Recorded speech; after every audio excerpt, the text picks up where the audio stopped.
বিভিন্নভাবে তাদেরকে হেনস্থা করে, তাদেরকে ছোট করে, মানসিকভাবে চাপে ফেলায় ওলামায়ে কেরামকে। এরকম দাড়ি টুপিওয়ালা যারা মুসল্লি আছে এদেরকে বিভিন্নভাবে চাপে ফেলায়, তাদেরকে দেখে উপহাস করে। এগুলো কিসের আলামত? মুনাফিক মুশরিকদের কাফেরদের আলামত।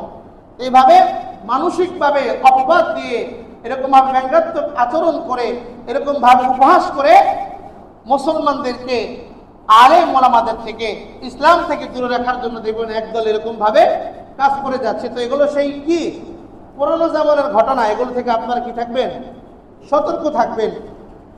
দেখেন, তারা যখন রসুলকে এরকম উপহাস করতে লাগলো, রসুলকে আল্লাহ তাআলা অভয়বাণী শোনালেন, সান্ত্বনা দিলেন, হে মুহাম্মদ, হে আমার হাবিব, আপনি তাদের কথায় দুঃখিত হবেন না, আপনি তাদের কথায় দুশ্চিন্ত হবেন না। আল্লাহ বলেন, ইন্না কাফাইনাকাল মুস্তাহজিইন, এই উপহাসকারীদের থেকে আমিই আপনার জন্য যথেষ্ট। সুবহানাল্লাহ।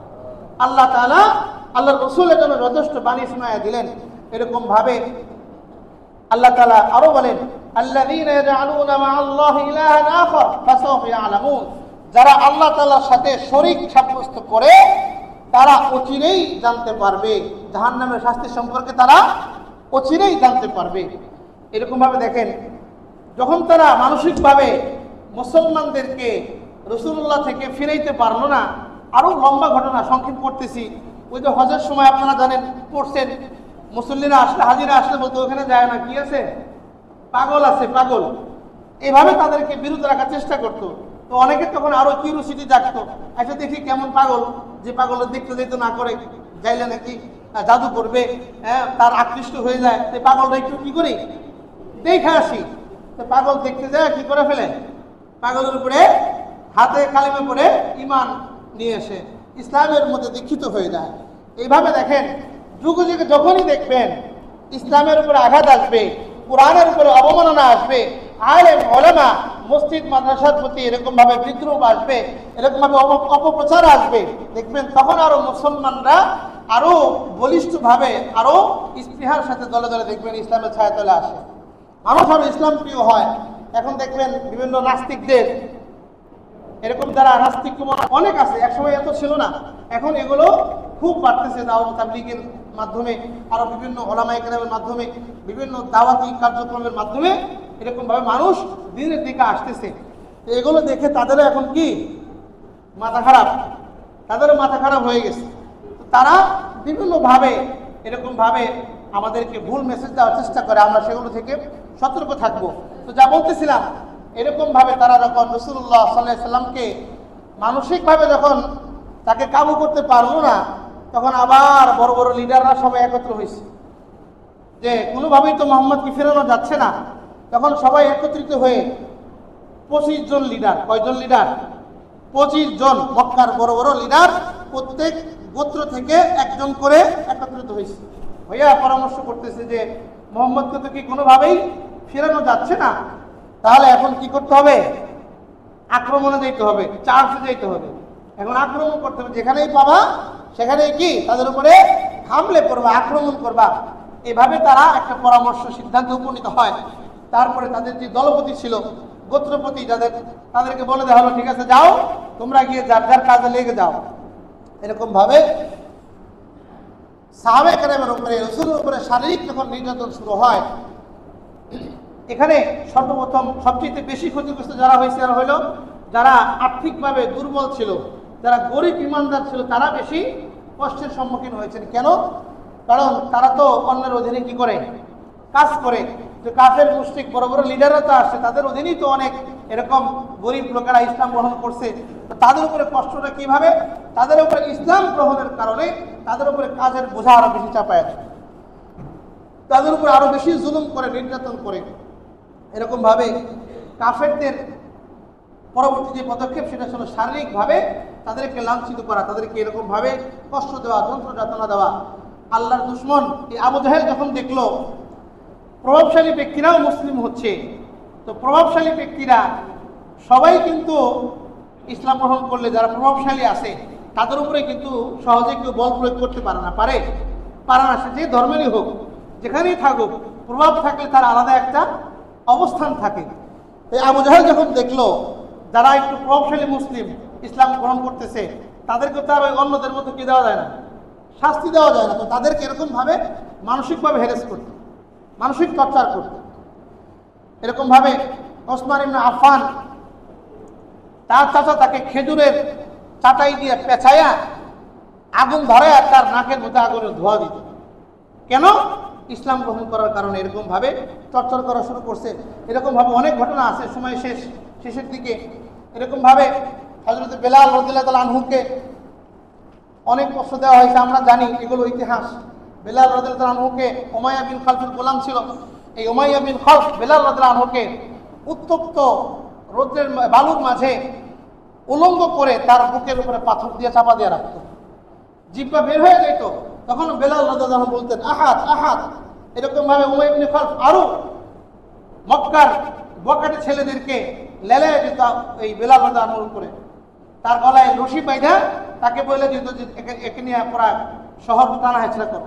এরকমভাবে টানা হেঁচড়া করতে। আর অনেক ঘটনা আছে। আম্মার বিন ইয়াসার রাদিয়াল্লাহু তাআলা আনহু তারা পুরো পরিবার ইসলাম গ্রহণ করে।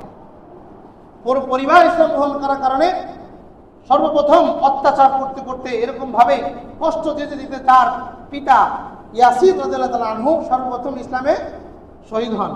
সর্বপ্রথম ইসলামে শহীদ হন কে? আম্মার বিন ইয়াসির রাদিয়াল্লাহু তাআলা, অর্থাৎ ইয়াসির রাদিয়াল্লাহু তাআলা আম্মার রাদিয়াল্লাহু আনহুর পিতা। তারপরে তার মাতা সুমাইয়া রাদিয়াল্লাহু আনহাকে এই আবু জাহেল বর্ষা, তার লজ্জা স্থানে বর্ষা মারতে মারতে তাকে হত্যা করে ফেলে। নাউজুবিল্লাহ। এরকমভাবে সাহাবায়ে কেরামদের উপরে অবর্ণনীয় কষ্ট দিয়েছে, এরকমভাবে জুলুম নির্যাতন করেছে। কেন? একটাই কারণ, ইসলাম গ্রহণ করেছে। ইসলামের কারণে, ইসলামের কারণে আজও দেখবেন বিভিন্ন ওলামায়ে কেরাম রাজনীতি করে না, কিচ্ছু করে না, তারপরেও শুধু ইসলামের কারণে, হক কথা বলার কারণে তাদেরকে জেল জুলুম দিছে কিনা আপনারা জানেন না? দিছে কিনা বলেন?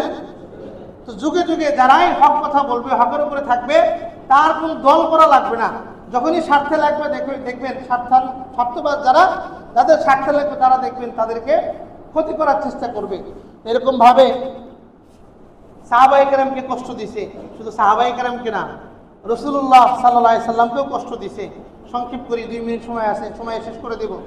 তো রাসূলুল্লাহ সাল্লাল্লাহু আলাইহি সাল্লামকে এই মক্কার মুশরিকরা এত কষ্ট দিছে, রাসূলুল্লাহ সাল্লাল্লাহু আলাইহি সাল্লাম নামাজে দাঁড়াইলে তার উপরে গিয়া উটের নাড়ি ভুড়ি ঢেলে দিছে। সিজদা থেকে আর উঠতে পারে নাই।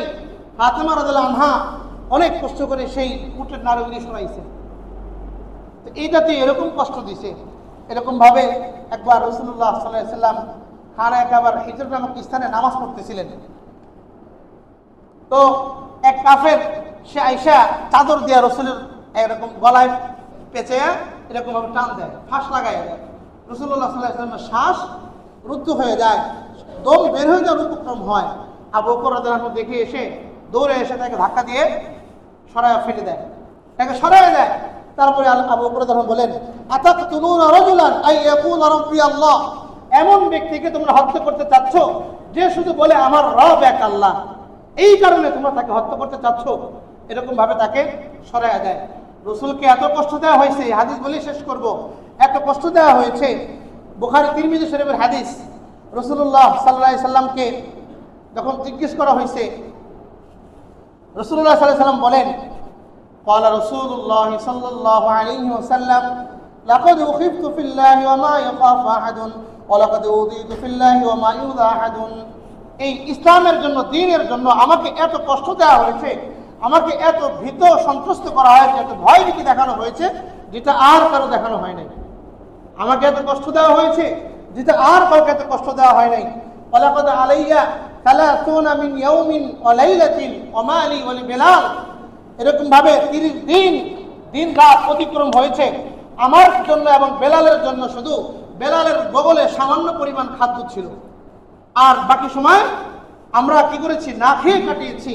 আল্লাহ রাসূল আরো বলেন যে এমন কোন অবস্থা ছিল না যে কোনো প্রাণী কোনো কিছু খেয়ে তার জীবন ধারণ করবে, এরকম কোনো অবস্থা ছিল না।